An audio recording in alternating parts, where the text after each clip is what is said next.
Plus. तो आज हमारा जो क्लास है वो है डिजिटल कंप्यूटर ऑर्गेनाइजेशन के तहत टॉपिक है मेमोरी हायरार्की। ठीक है, मेमोरी हायरार्की क्या होता है ये बात हम सब जानते हैं, बस उस टॉपिक को क्या है ना पढ़े नहीं है, इसलिए ये कोई बड़ी चैप्टर नहीं है देगा। वो explain memory hierarchy in DCO में जब बात आती है तो explain memory hierarchy of computer system. Memory hierarchy कहने का मतलब होता है क्या, वो समझने के लिए थोड़ा सा बात आप लोग देखें।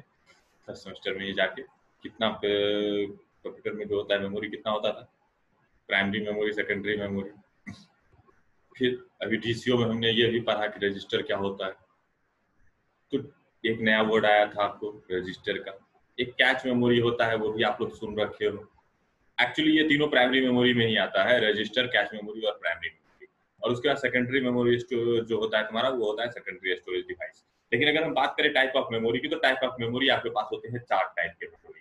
पहला टाइप है मेमोरी का रजिस्टर, दूसरा टाइप है कैच मेमोरी, तीसरा है आपका प्राइमरी मेमोरी। उस प्राइमरी मेमोरी के अंतर्गत रैम और रोम आता है, और लास्ट आता है आपका इस मेमोरी में, वो है आपका सेकेंडरी स्टोरेज डिवाइस, जिसमें होता है तुम्हारा hard disk, pen drive, CD, DVD. कोई भी हमने सेकेंडरी स्टोरेज डिवाइस सारे पढ़ चुके हैं, वो कोई भी सेकेंडरी स्टोरेज डिवाइस, इसको हम लोग एक्चुअली मेमोरी भी कहते हैं। तो ये सारे हो गए आपके मेमोरी हायरार्की का हिस्सा। तो मतलब कहता है कि कंप्यूटर सिस्टम में जितने टाइप का मेमोरी लगा हुआ है, सबको मिल करके एक सिस्टम बनता है, that is called memory hierarchy of computer system. और इसे माना कहां से जाता है? सेंट्रल प्रोसेसिंग यूनिट से, क्योंकि मेमोरी का इस्तेमाल एक्चुअली कर कौन रहा है? Central processing unit. तो सेंट्रल प्रोसेसिंग यूनिट जो आपकी मेमोरी का इस्तेमाल कर रहा है, तो वो एक हायरार्की में कर रहा है। तो शर्त आता है, बात आती है कि क्यों करता है हायरार्की में इस्तेमाल? क्यों एक ही हार्ड डिस्क से वो सारा मेमोरी का काम नहीं कर लिया? क्यों डायरेक्टली डाटा हार्ड डिस्क से नहीं ले लिया? क्यों डायरेक्टली डाटा प्राइमरी मेमोरी से क्यों नहीं ले लिया? क्यों डाटा डायरेक्टली कैच मेमोरी से नहीं ले लिया? क्यों इन सब जगहों के ये जो 4 टाइप का मैंने भी आपको बताया, क्यों इस 4 टाइप को छोड़ करके कोई एक ही क्यों नहीं यूज किया गया? अभी तक तो अब तो कंप्यूटर बहुत बड़ा हो चुका है, दिनों दिन डेवलप करते जा रहा है, तो अब तो लेटेस्ट हो गया है, तो अभी भी क्यों इतने तरह के डिवाइसेस लगे जा रहे हैं? लेकिन इसका देखो बच्चे लोग, एक ही रीजन है, क्योंकि मुद्दा आता है ये सारे डिवाइसेस जो होते हैं वो बने हुए डिवाइसेस हैं, और वो किसी न किसी एलिमेंट से बनते हैं। वो या तो इलेक्ट्रॉनिक होगा, या सेमीकंडक्टर डिवाइस होगा, या तो मैग्नेटिक डिवाइस होगा, या तो ऑप्टिकल डिवाइस होगा, कुछ भी हो सकता है वो। लेकिन मुद्दा आता है कि हम इतना तरह का डिवाइस का इस्तेमाल करते क्यों हैं? इसका करने का एक ही रीजन है, मेमोरी हायरार्की सिस्टम कंप्यूटर में डालने का एक ही मकसद होता है, मिनिमम कॉस्ट में मैक्सिमम वर्क को क्या करना है? अचीव करना है। अचीव मैक्सिमम वर्क और इफिशिएंसी इन मिनिमम कॉस्ट। बात समझ में आया?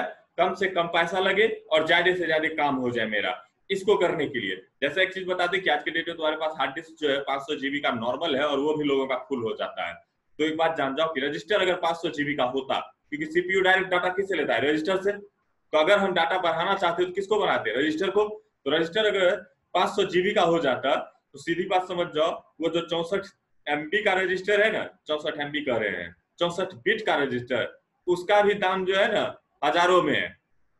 उसके बाद आता है कैच मेमोरी। ये तुम सुने ही होंगे, कंप्यूटर में होता है L1 कैच, L2 कैच। तो ये जो कैच मेमोरी होता है, ये कंप्यूटर में आज के डेट में आपके जो कितने भी हायर कॉन्फ़िगरेशन का सिस्टम होगा ना, 8 MB से ज्यादा का कैच मेमोरी किसी के सिस्टम में नहीं लगा हुआ होगा, जिसकी की दाम 1 लाख से नीचे है। 1 लाख से कम कंप्यूटर, 1 लाख तक के कंप्यूटर में जो होता है कैच मेमोरी की जो साइज होती है, वो मैक्सिमम होती है 8 MB टू 16 MB। वैसे जनरली तो लोग यूज करते हैं 2 to 4 MB कैच मेमोरी, जो अंडर 50 होता है। इतना महंगा डिवाइस है ये, तो हम इसको हार्ड डिस्क नहीं बना सकते थे। मेरा कंप्यूटर जो है 50 लाख 1 करोड़ में पहुंच जाता अगर मैं 500 जीबी का कैच मेमोरी बना पाता तो। इसलिए पहला चीज देख लिए कि कॉस्ट की वजह से हम हार्ड डिस्क को कैच मेमोरी नहीं बना सकते हैं। अब ये देखते हैं कि कैच मेमोरी की जगह डायरेक्ट हार्ड डिस्क क्यों नहीं यूज कर सकते हैं? नहीं कर सकते हैं, क्योंकि हार्ड डिस्क का स्पीड कम है और सीपीयू का स्पीड बहुत ज्यादा है। अगर आप डायरेक्टली सीपीयू इस सारी चीजों में से ये पूरा register, cache memory, primary memory हटा करके डायरेक्ट सीपीयू और हार्ड डिस्क लगा दो, कोई दिक्कत नहीं है, काम होगा। लेकिन काम क्या होगा? स्लो हो जाएगा। तो अगर स्लो हो जाएगा तो मेरा तो फिर वही हो गया, वर्क इफिशियंसी घट गया। तो वर्क एफिशिएंसी मुझे बढ़ाना है, लेकिन साथ में कॉस्ट कम से कम लगाना है। तो वैज्ञानिकों ने इसके लिए एक तरीका निकाला, कि हायरार्की में लगाओ, हायरार्की में लगाओगे सिस्टम में तो क्या होगा, कॉस्ट कम से कम पड़ेगा और आपका जो होगा speed mismatch of central processing in unit and your memory unit is covered. हमारा जो मेमोरी मिसमैच है सेंट्रल प्रोसेसिंग यूनिट और किसी भी मेमोरी यूनिट का, उसके स्पीड क्या करेंगे, स्पीड मिसमैच को भी हम लोग कर पाएंगे, क्या कवर कर पाएंगे कम से कम रुपए में। एक छोटा सा एग्जांपल देते हैं, घर में देखना क्या होता है। आप एक मजदूर को रखते हो, राजमिस्त्री को रखते हो, मान लो हम घर बना रहे हैं, उसको ईंटें जोड़ने का काम है घर में, तो उसको क्या करते हो, मिस्त्री ला के रख दो, उसको कोई मसाला भी बना लो। पहले एक काम करो, जो तो 500 मीटर की दूरी पे आपने स्टोर कर रखा है बालू सीमेंट, पहले उसको उठा के लाओ, उठा के लाने के बाद क्या करो, उससे मसाला बनाओ, उसको बनाने के बाद क्या करो, खुद उठा के लाओ और ईंटा जोड़ो। बताओ कितना देर में जोड़ेगा, काम तो वो कर ही देगा, काम करने में क्या दिक्कत है, लेकिन उसकी एफिशिएंसी तो घटेगी। तो बात आता है जो मेन सिस्टम है उसके आपको वर्क एफिशिएंसी को क्या करना है, बढ़ाना है, लेकिन कॉस्ट क्या करना है, कम से कम करना है। तो कॉस्ट कम करने के लिए क्या करते हो तुम, देखो उसको एक तगारी दे देते हो जिसमें उतना ही मसाला आटता है जिसका कि इस्तेमाल वो मिस्त्री कर सकता है। वो जब तक खाली करेगा तब तक मजदूर उसमें आके भर देता है, और मजदूर को उतना मजदूर लगाते हो तुम, कहीं पे देखोगे एक मजदूर से काम चल जाता है, कहीं देखोगे घर बनाते समय 2 मजदूर लगे हुए हैं, कहीं देखोगे 3 लगे हुए हैं। तो वो डिपेंडेंसी है किस चीज पे, कि उसका जो ये स्टोरेज है, मेन स्टोरेज कितनी दूरी पर रखा हुआ है, उसको मिसमैच करने को हम रोकते हैं। मतलब जो मेरा मिस्त्री का वर्किंग कैपेसिटी है उसको हमको मेंटेन करना है, तो उसके पीछे हम क्या कर देते हैं, एक हायरार्की लगा देते हैं, चेन लगा देते हैं, ताकि तुम मत सो भाई। उसी तरह से कंप्यूटर में भी सेंट्रल प्रोसेसिंग यूनिट जो है मेरा मेन है, ब्रेन है, और उसको सोने नहीं देना है, हमको मैक्सिमम क्या करना है, यूटिलाइजेशन उसी का लेना है। तो उसके लिए ना हम चाह रहे हैं कि ज्यादा से ज्यादा खर्च करें, और ना हम ये चाहते हैं कि सीपीयू बैठे, उसके लिए एक मेमोरी हायरार्की लगा देते हैं। तो मेमोरी हायरार्की में पहला कौन आता है सीपीयू के बाद, रजिस्टर, रजिस्टर के बाद कैच मेमोरी, कैच मेमोरी के बाद primary memory that is called RAM ROM, और उसके बाद pen drive, hard disk, CD drive, etc that is called secondary storage device, और एक्सिलरी मेमोरी, इसको हम लोग एक्सिलरी मेमोरी भी कहते हैं डीसीओ में, सेकेंडरी स्टोरेज डिवाइस बोलो या एक्सिलरी मेमोरी बोलो। तो बात आता है, ये अगर आप डायग्राम याद रखोगे तो सब हो जाएगा। 3 चीज होता है मेमोरी हायरार्की में, कॉस्ट, स्पीड और स्टोरेज कैपेसिटी। तो स्टोरेज कैपेसिटी में रजिस्टर सबसे कम होता है, उसके बाद कैश मेमोरी होता है, उसके बाद प्राइमरी मेमोरी होता है, और उसके बाद सबसे ज्यादा जो स्टोरेज कैपेसिटी होती है वो किसकी होती है, सेकेंडरी स्टोरेज डिवाइस या एक्सिलरी मेमोरी की।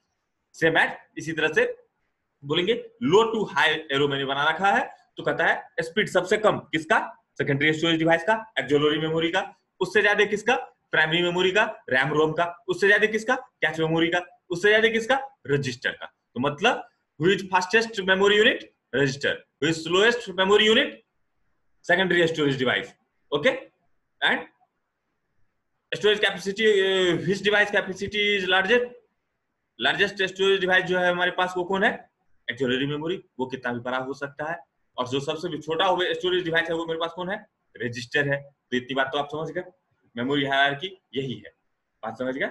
अब इसको हम लोग क्या कर लें, थोड़ा सा पढ़ लें, बस इस चीज को दिमाग में रखोगे सब कुछ हो जाएगा। चलते हैं अपने नोट्स की तरफ। पता है what do you mean by memory hierarchy? तो मेमोरी हायरार्की क्या होता है, मेमोरी हायरार्की आप अगर लिखना चाहें तो मेरे अभी मैं कोई एक्सप्लेनेशन नहीं दूंगा, मैं कंप्लीट इस नोट्स को पढ़ने के बाद एक्सप्लेनेशन दूंगा, ठीक है। तो लिखने में होता क्या है, आप जब मोबाइल को देख देख के लिखते हो तो दिक्कत होता है, तो मैं कोशिश कर रहा हूँ कि मैं आपको बोल रहा हूँ ताकि आप मेरे बात को सुने और लिख सकें, ठीक है। कहता है मेमोरी हायरार्की, तो memory hierarchy is consist of all memory unit of computer system, okay। Second point में होता है memory hierarchy is an organization of memory unit memory with grade from lower to highest according to speed of memory, ठीक है। इसमें आप और लोगों को जोड़ोगे, according to speed of memory, according to storage capacity of memory and according to cost of memory, okay।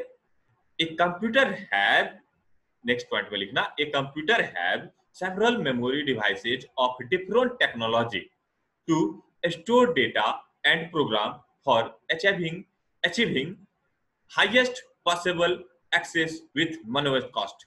मतलब क्या है, achieving highest possible access with minimum cost, okay। मतलब मैं जो बोला तुम्हें अभी वही है कि हमको हाईएस्ट वर्क एफिशिएंसी से लेना है, वर्क लेना है विथ मिनिमम कॉस्ट। तो इस मेमोरी हायरार्की में हमारे जो लगे हुए हैं उसमें सबसे पहला जो मेमोरी हायरार्की में स्टोरेज यूनिट आता है that is called register. What is register आप लोग ऑलरेडी जानते हो, बस क्योंकि मेरा क्वेश्चन है मेमोरी हायरार्की तो रजिस्टर के बारे में सिर्फ लिखना है। रजिस्टर को इतना लंबा नहीं कर देना है कि 14 पेज में वही चला जाए।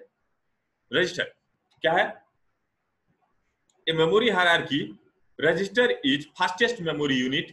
It is a part of CPU for performing any operation.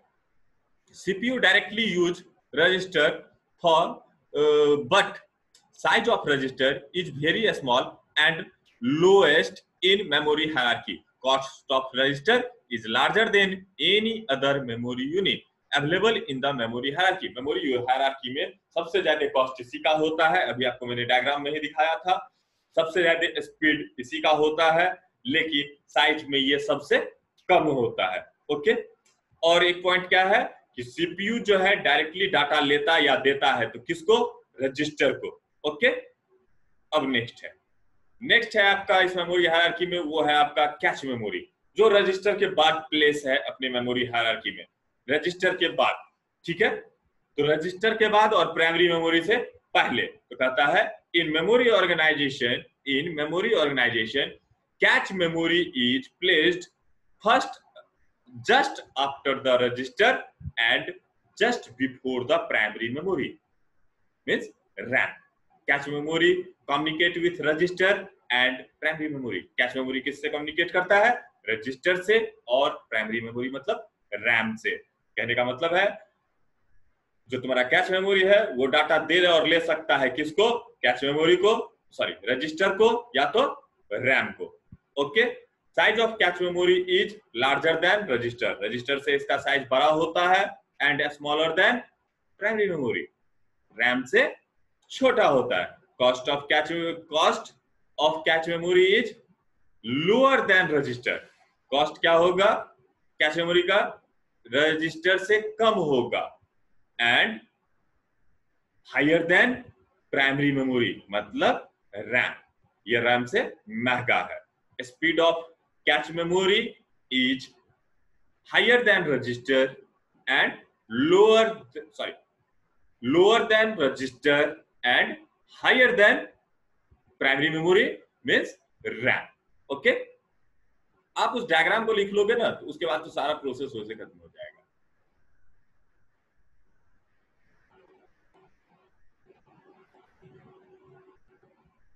अगला है आपका primary memory. Primary memory is placed just after the cache memory and just before the secondary memory or auxiliary memory। बात समझ गए? Speed of primary memory is slower लिखना, speed of primary memory is slower than cache memory, cache memory से slow होता है, and faster than secondary memory और auxiliary memory. Okay, मेरी बात को समझ रहे हो? नोट्स को सही से लिखना, इसमें जो है कुछ वर्ड का मिस्टेक किया है, लोअर नहीं होना चाहिए, उसको होना चाहिए स्लोअर, और हायर नहीं होना चाहिए, उसको होना चाहिए faster. Okay, is lower than cache memory and higher than secondary memory. Size of primary memory is larger than cache memory and register, इसका साइज जो होता है वो बड़ा होता है कैश मेमोरी और रजिस्टर से, but smaller than secondary storage device और एक्सिलरी मेमोरी। ओके, जितनी बातें उसमें तीन चीज तो हर में लिखना है हमको, स्पीड, कॉस्ट और स्टोरेज कैपेसिटी कितना है, इस तीन चीज को तो लिखना है। और क्या कहता है? प्राइमरी मेमोरी डायरेक्टली जो है इसमें नहीं लिखा हुआ है, एक लाइन और लिख लेना, primary memory just after the before primary memory, इसमें एक लाइन और लिख देना प्राइमरी मेमोरी में। Primary memory is also known as working memory of computer system. Okay, आप इसमें प्राइमरी मेमोरी हमने बहुत दिन पहले ही पढ़ लिया है, आप चाहो तो उतना लंबा लिख सकते हो, लेकिन हमें उतना लिखने की जरूरत नहीं है। कहते हैं इसमें कुछ काम की चीजें हैं, उसको सिर्फ लिखना है। तो एक लाइन और क्या लिखना है इसमें, मेन चीज लिखना है आपका, ओके अभी तो इसमें बचा ही हुआ है इसलिए इसको आगे देख लो।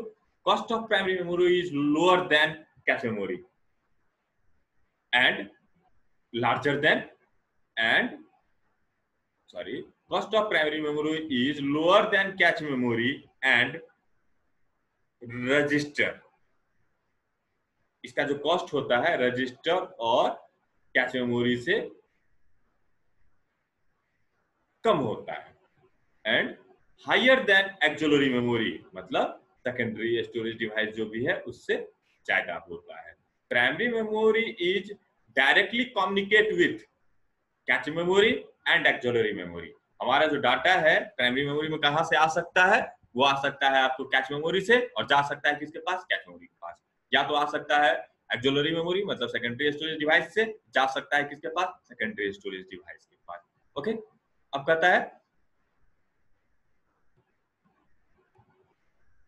data that is necessary during program execution is temporarily stored in primary memory। RAM is example of primary memory। अगला है आपका auxiliary memory। तो कहता है लास्ट है auxiliary memory बोलो या secondary storage device बोले, both are same thing। This memory is much larger in size than main memory। Okay, this memory is much larger in size than main memory। main memory तुम्हारा ऊपर में जितना था उस सबको main memory ही कहते हैं। तो सबसे क्या होता है, बड़ा होता है। ओके उसके बाद बाकी इन्होंने क्या किया, चपत लगा दिया एक्सिलरी मेमोरी को। तो मैं बोल दे रहा हूं आप सुन लो। कहता है this memory is much larger in size than main memory. ये मेन मेमोरी से क्या होता है, बड़ा होता है। मेन मेमोरी सारे से साइज में बड़ा होता है। उसके बाद आप इसका सेकेंड पॉइंट लिख सकते हो, axillary memory is used for storing data permanently. It is non volatile in nature. ये क्या होता है, नॉन वोलाटाइल होता है नेचर में। There are several type of technology used इन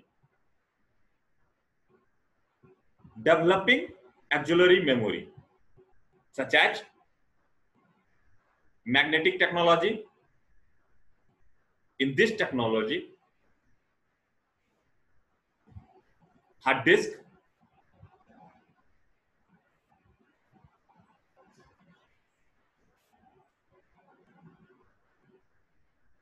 अब ये लिखना इन, अभी लिखना है magnetic technology. Hard disk uses magnetic technology for storing और रिट्राइविंग डेटा।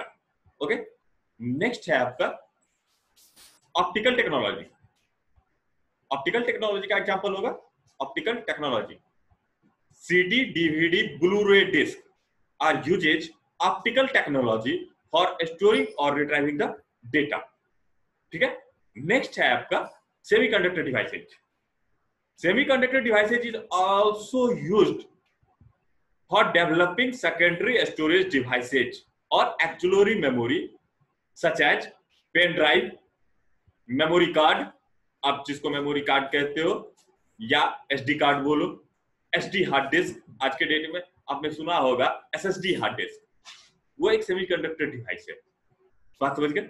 तो बहुत सारे तरीके के डिफरेंट टेक्नोलॉजी वाले हमारे पास सेकेंडरी स्टोरेज डिवाइसेज हैं।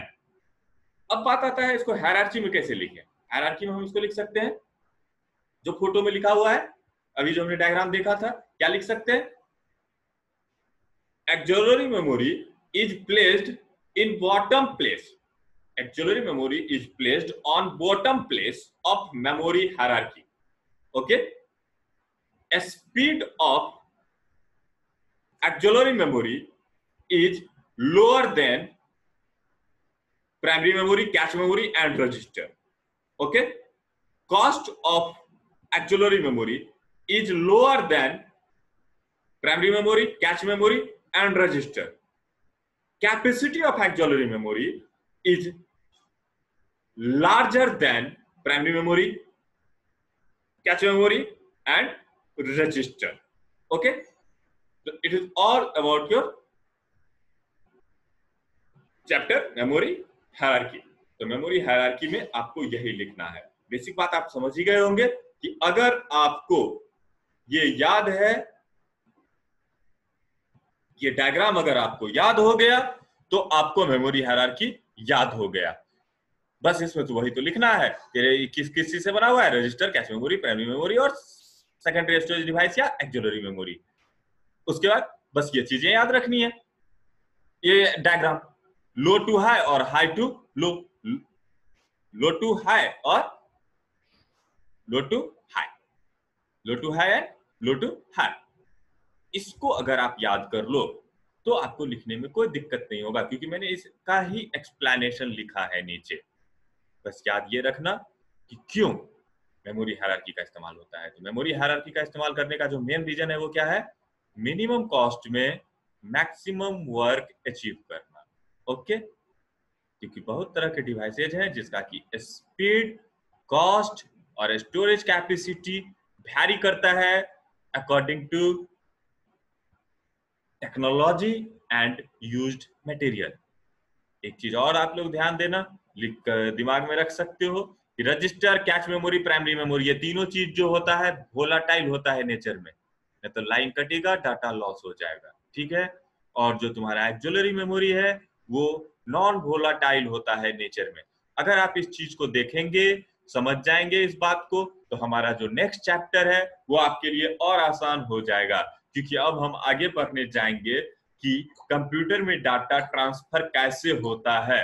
मतलब रजिस्टर से डाटा कैच मेमोरी के पास, कैच मेमोरी से डाटा प्राइमरी मेमोरी के पास और प्राइमरी मेमोरी से डाटा सेकेंडरी स्टोरेज डिवाइस के पास जब रहता है तो ये कैसे आदान प्रदान करता है, ये मेरा नेक्स्ट चैप्टर होगा, जिसके अंदर हमको पढ़ना होगा virtual memory, address space, address mapping, mapping technique वगैरह वगैरह.